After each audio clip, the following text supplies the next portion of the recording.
سلام، من زهرا هستم. من و دوستم ندا قراره با هم مسیر طراحی تا انیمیت رو یاد بدیم.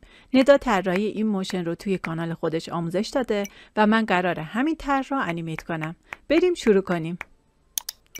خب فایل ایلاستریتور رو از قسمت پنل پراجکت دوباره کلیک میکنیم و واردش میکنیم. از این قسمت روی کامپوزیشن و از این قسمت روی لایر سایز کلیک میکنیم، اوکی رو میزنیم. کامپمون رو باز میکنیم و لایه‌های ایلاستریتور رو اینجا میبینیم. ما میتونیم با نگه داشتن کنترل شیفت و فلش سمت راست 10 فریم بریم جلو و با نگه داشتن کنترل 8 فریم رو بشماریم بریم جلو. ما توی فریم 18 میخوایم به چشممون انیمیت بدیم. چشممون رو میاریم. چشممون میخوایم این داخل سیاهی داخل سفیدی حرکت کنه. برای این کار ما باید لایه‌مون رو تبدیل به شیپ کنیم. خب اوکی، برای اینکه لایه مشکیمون داخل سفید تکون بخوره و از لایه نزنه بیرون، برای این کار از مودیفایر مرج پس استفاده میکنیم. وایت رو کنترل دی میگیریم، بعد این دوتا رو کنترل جی میزنیم تا داخل گروه قرار بگیره و بهش مودیفایر مرج پس رو میدیم. این لایه سفیدمون رو چشمش رو بر میداریم، مرج پس رو باز میکنیم و اینا میذاریم روی گزینه سابترک، نه روی اینترسکت میذاریم. خب الان لایه مشکیمون درسته و الان لایه سفیدمون ببینید دیگه این لایه‌مون داخل این لایه است. به پوزیشن بلکمون کی فریم میزنیم تو فریم 18 و همینطور به اسکیل وایتمون کی فریم میدیم. خب برای اینکه این وایتمون بسته شد، این وایتمون جا نمونه، الان کی فریمش و اسکیلش رو من آیکون زنجیره رو برمیدارم، میخوام اینو ببندم. من به این وایت کی فریم دادم، این کی فریم ها رو به اون وایت هم کپی میکنم. خب فعلا چشمش رو برمیدارم، کنترل زد میزنم تا این برگرده به سر جای اولش. این وایت رو چشمش رو برمیدارم، یو رو میزنم تا فقط کی فریم ها رو به من نشون بده. 4 فریم جلوتر چشممون توی وسط قرار خواهد گرفت. 4 فریم توی اولش این قسمت سمت راست پایینه و این سفیدیمون هم 2 فریم عقب‌تر باید وایش 0 بشه. این یکی لایه وایتمون رو چشمشو میذاریم، این اسکیلی که بهش دادیم و کپی میکنیم و به اسکیل این لایه‌مون هم میدیم. خب این لایه‌مون درست شد. کی فریم ها رو انتخاب میکنیم، ایزیشون میکنیم. خب ما میتونیم هم این لایه رو کنترل دی بزنیم، دیگه چشم اون یکی رو انیمیت نکنیم.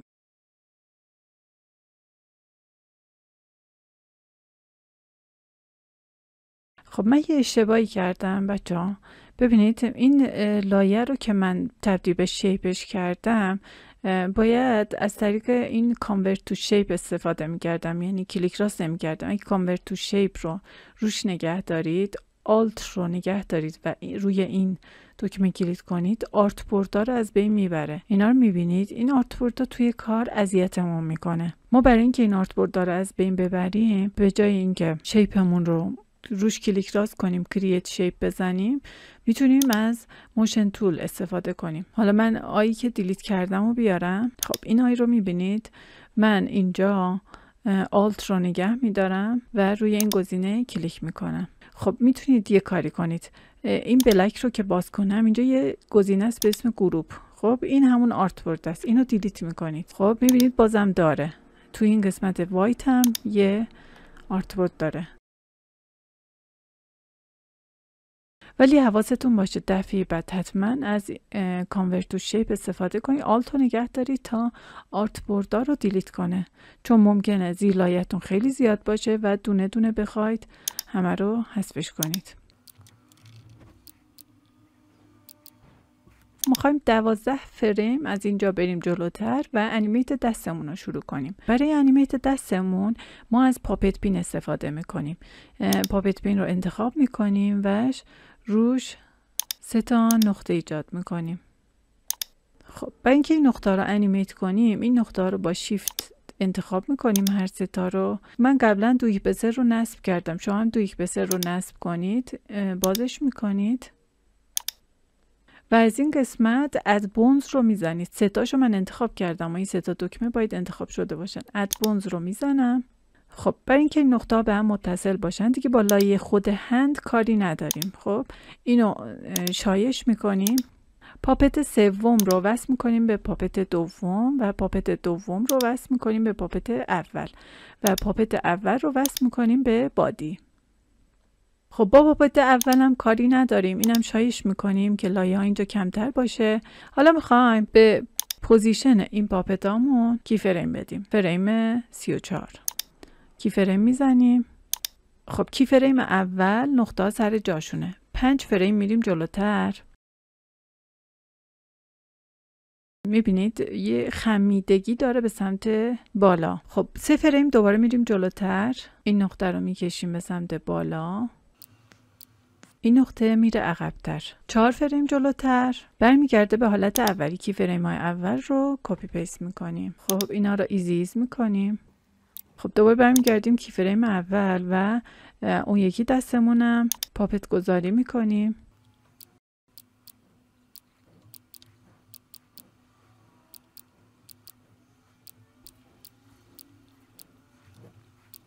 کی فریم اولشون رو میزنیم میایم تو این قسمت و اینم مثل قبلی میکشیم پایین تر.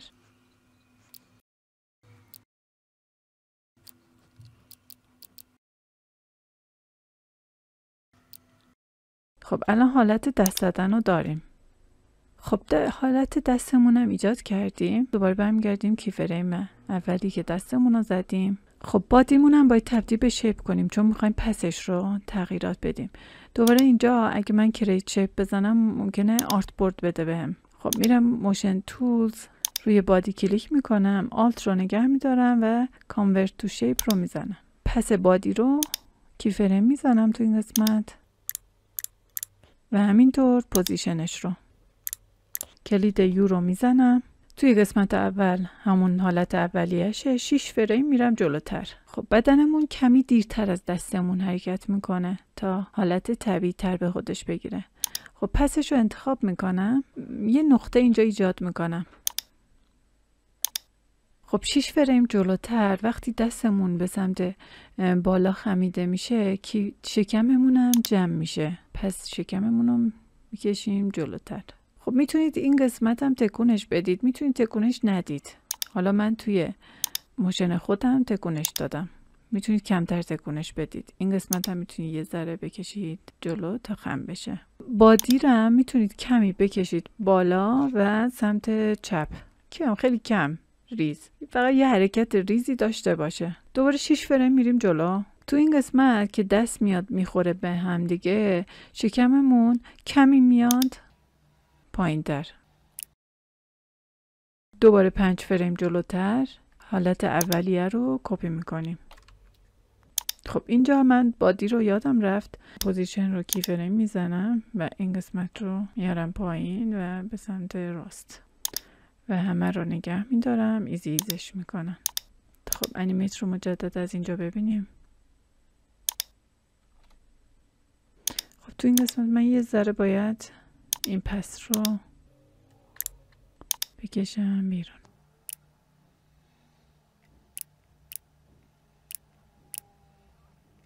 دوباره انیمیت رو ببینیم.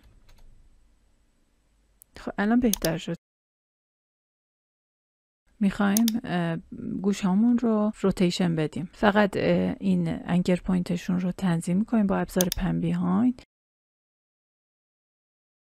آره هر دو تا لایه‌مون رو فعال میکنیم و توی کی فریم 34 به هر دو تاشون کی فریم میزنیم. 5 فریم میریم جلوتر. اینو میذاریم روی -4. یه حرکت خیلی ریز میخوایم داشته باشه. اینم رو میذاریم روی 4. 7 فریم میریم جلوتر. اینو میذاریم روی -6 و اینم میذاریم روی -6 و 4 فریم جلوتر اینا رو صفرشون میکنیم. یعنی کی فریم اول رو کپی پیست میکنیم و همه رو ایزیز میکنیم. خب این از حرکت گوشامون. ما برمیگردیم به حالت اول و گوشامون رو پرنت میکنیم به بدنمون. همه رو پرنت میکنیم به بدنمون به جز پاها، چون پاها نمیخوایم حرکت کنن. خب یه بار پلی میکنم ببینیم. یه ذره پوزیشن باید بدم به بدنمون. پوزیشنش کمه.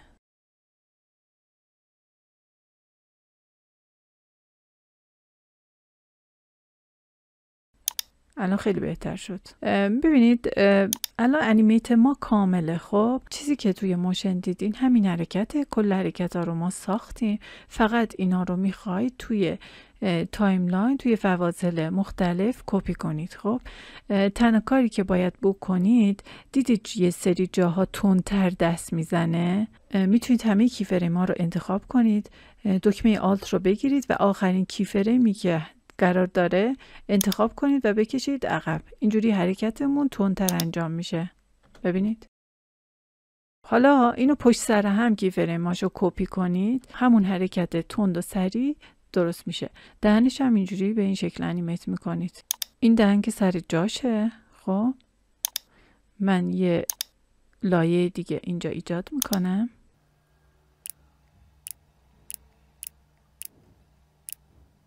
و دوباره لایه رو انتخاب میکنم و یه دایره توش میکشم. دوباره بهش مرج پس رو میدیم.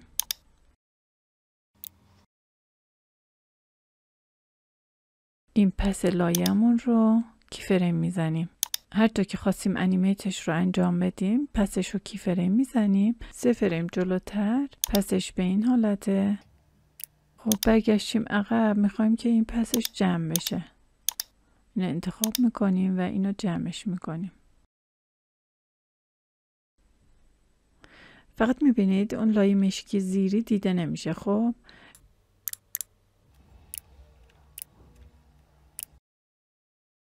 من همین پسی که به این شیپ داده بودم دوباره کپی کردم، به این شیپ هم دادم. خب هر جا که خواستم من این دهنم بسته بشه، این کیفریم ها رو دوباره کپی میکنم و برعکسشون میکنم. تایم ریورس رو میزنم که دیگه اینجا دوباره بسته بشه. حالا میخوایم اون برسا رو بسازیم. برسا رو چجوری میسازیم؟ این قسمت که دست میزنه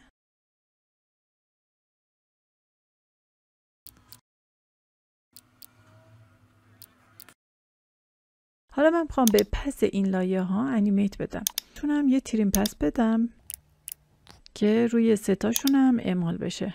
خب حالا تریم پس رو چیکار میکنم؟ اینجا که دست میخوره به هم دیگه، اینجا این لایه ها شروع میکنن انیمیت میشن. چیکار میکنم؟ استارتش رو کیفریم میزنم و 3 فریم میرم جلوتر. یکم که من میخوام اینا حرکت کنن. خب به تک تک لایه شون جدا پوزیشن میدم. خب حالا یو رو میزنم. این لایه ها اولشون اینجاست، بعد که 3 فریم میاد جلوتر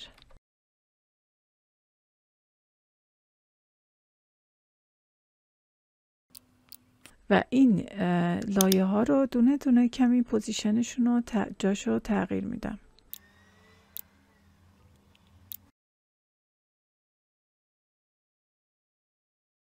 خب ولی قبلش 0 نیست. خب یه فریم برمیگردم عقب و استارتش رو ست میکنم. دوباره پلی میکنم.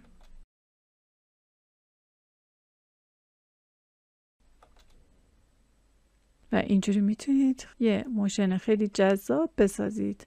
فایل این موشن رو داخل دیسکریپشن قرار دادم، میتونید از اونجا برش دارید. اگه از این آموزش خوشتون اومده لایک و کامنت یادتون نره تا آموزش های بعدی بهتون نشون داده بشه. ممنونم که تا اینجای آموزش با من بودید. خدا نگهدارتون.